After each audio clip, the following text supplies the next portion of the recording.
মাল আউট হয়ে যাবে গল্পটি শুনলে কানে হেডফোন দিয়ে শুনুন। আমার নাম করিশ্মা, আমার বয়স ৩০ বছর। আমার বিয়ে হয়েছে ১৫ বছর আগে এবং আমি দেখতে খুব ফর্সা। আমার চুল কোমর পর্যন্ত লম্বা। আমি রাস্তার ধারে একটি হোটেল চালাই, যেখানে প্রতিদিন রাস্তা দিয়ে যাওয়া ড্রাইভাররা খাবার খেতে এবং চা পান করতে আসে।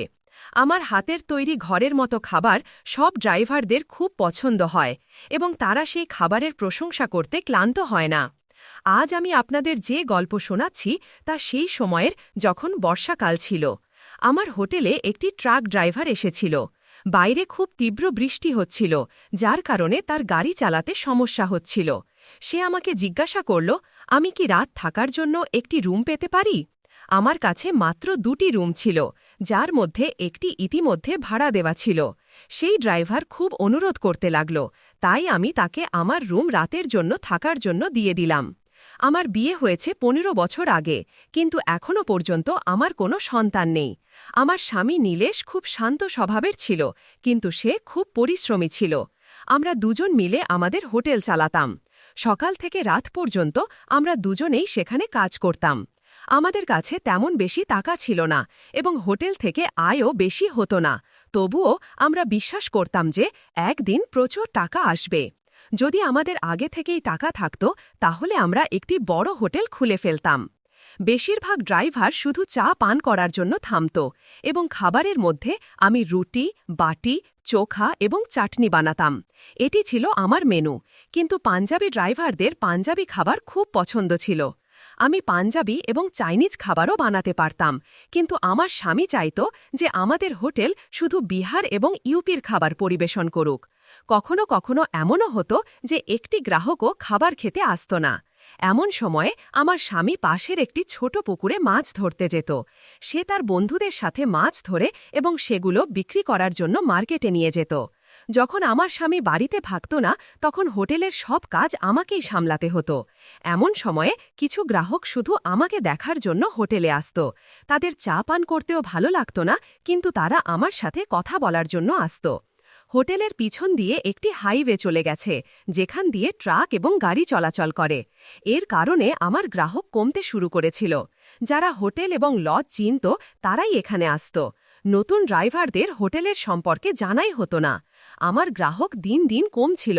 আমার ব্যবসা যেন বন্ধ হওয়ার পথে ছিল। ঘরে টাকার অভাব অনুভব হতে শুরু করেছিল। মাছ ধরেও বেশি টাকা আসত না, তাই আমার স্বামী শহরে মিস্ত্রির কাজ করতে চলে গেল। সেখানে মিস্ত্রির কাজে ভালো টাকা মিলত এবং আমার স্বামী সেটাই করতে লাগল। আমার স্বামী আমাকে বলছিল যে এখন হোটেল বন্ধ করে দেওয়া উচিত, কিন্তু আমি তাকে বলতাম, না, আমি ঘরে বসে কি করব। তাই আমি হোটেল ঠিকই চালিয়ে রাখলাম। এখন আমার স্বামী ৮-১০ দিন পর্যন্ত আমার কাছে আসত না। স্বামী দূরে থাকায় তার অভাব আমি খুব অনুভব করতাম। আমরা একে অপরের সাথে কথা পর্যন্ত বলতে পারতাম না। স্বামীর স্মৃতিতে আমি হারিয়ে যেতাম। কখনো ভাবতাম সে আগে কত সুন্দর দেখাত, কিন্তু এখন তা আর নেই। সে কিছুটা নেশাও করতে শুরু করেছিল। আগে সে এত খুশি মেজাচ্ছিল যে তার হাসি দেখে আমিও ভালো লাগত। তার কাছে মোবাইল ছিল না, তাই যখন সে কাজে চলে যেত, তখন জানা যেত না যে সে কখন গ্রামে ফিরবে। আমরা দুজন কথা পর্যন্ত বলতে পারতাম না। স্বামীর স্মৃতিতে আমি প্রায়ই ডুবে যেতাম। কখনো কখনো সে আমাকে ভালোবেসে বলতো, আমি এখন আর নেশা করব না। তার কথায় আমার রাগও শেষ হয়ে যেত এবং আমি হাসতে শুরু করতাম। আমার কোনো সন্তান ছিল না, যার কারণে আমি খুব দুঃখিত থাকতাম এবং আমার স্বামীরও সন্তানের ইচ্ছা ছিল। স্বামী আমাকে বলতো, আমি তোমাকে সুখ দিতে পারিনি, এবং আমি তাকে বোঝানোর চেষ্টা করতাম যে সব ঠিক হয়ে যাবে। টাকার অভাবে সে প্রায়ই হতাশ হয়ে যেত এবং তার হতাশা আমাকেও দুঃখ দিত, কিন্তু আমি কখনো কোনো জিদ করিনি। একদিন বৃষ্টি হচ্ছিল এবং রাতের সময় ছিল। ঠিক তখন একটি ট্রাক আমার হোটেলের সামনে এসে থামল। আমি হোটেল বন্ধ করতে যাচ্ছিলাম। ঠিক তখন একটি ট্রাক ড্রাইভার এলো। সে টর্চ জেলে হোটেলের দিকে তাকালো এবং আমাকে জিজ্ঞাসা করল, খাবার জন্য কিছু মিলবে? আমি বললাম, হ্যাঁ, আমি এখনই গরম খাবার বানিয়ে দিচ্ছি।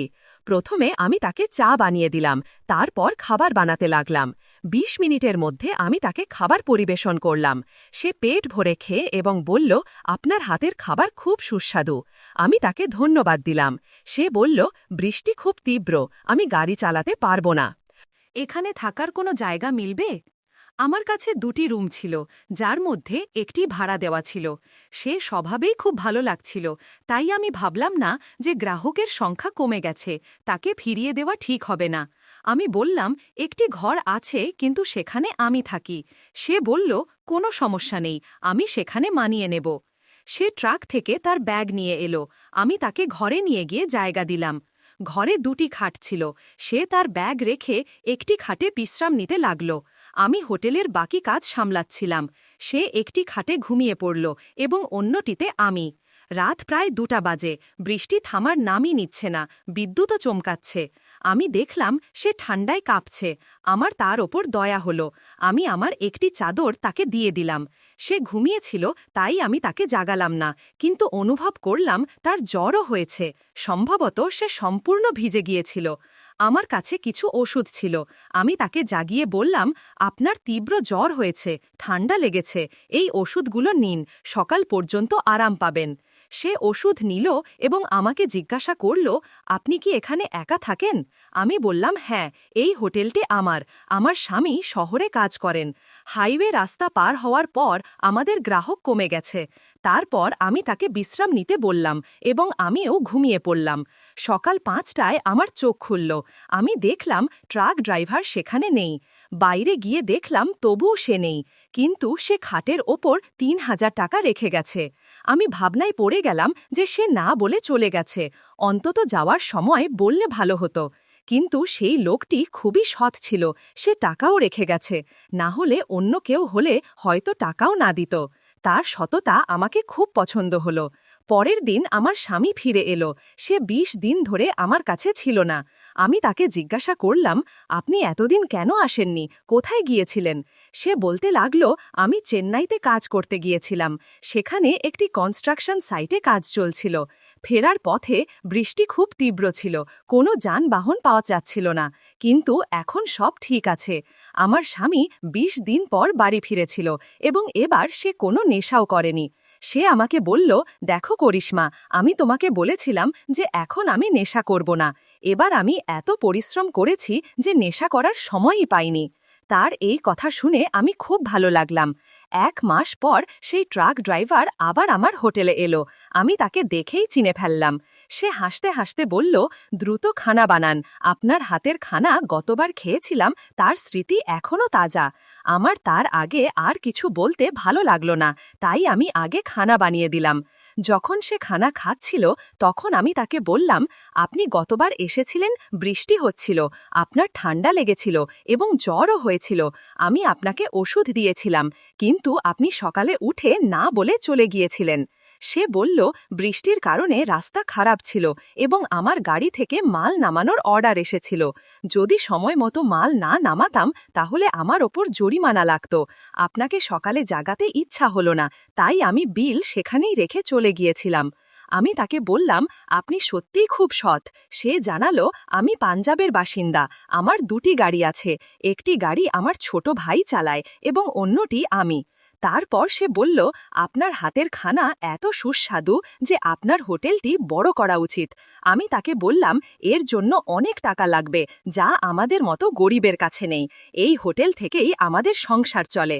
সে যাওয়ার সময়ও 3000 দিয়ে বলল, আমি বিলের হিসাব চাই না, আপনি পরের বার ভালো সেবা দিন। আমি বললাম, আপনাকে শুধু 2325 দিতে হবে। কিন্তু সে হেসে বলল, থাকতে দিন, শুধু পরের বার আরও ভালো খানা খাওয়াবেন। তার কথা বলার ভঙ্গি খুব মিষ্টি ছিল এবং তার সততা আমার হৃদয় জায়গা করে নিয়েছিল। মনে হচ্ছিল সে যেন আমাদেরই কেউ। সে চলে গেল এবং তখনই আমার স্বামী ফিরে এলো। আমি আমার স্বামীকে সেই ড্রাইভার সম্পর্কে সব কথা বললাম এবং এও বললাম যে সে গত মাসে 3000 দিয়েছিল এবং এবারও সে খুশি মনে 3000 দিয়ে গেছে। আমার স্বামীও হেসে বলল, করিশ্মা, তোমার হাতে এমন জাদু আছে যে এই ট্রাক ড্রাইভাররা তোমার খানায় খুব খুশি হয়। সেই ট্রাক ড্রাইভার আমাকে বলেছিল যে এখন 5 দিনের মধ্যে ট্রাক খালি হবে এবং ফেরার পথে ভাড়া পেলে তখন আমি আবার আসব। আমি আমার স্বামীকে বললাম যে সে 5 দিনের মধ্যে ফিরে আসবে।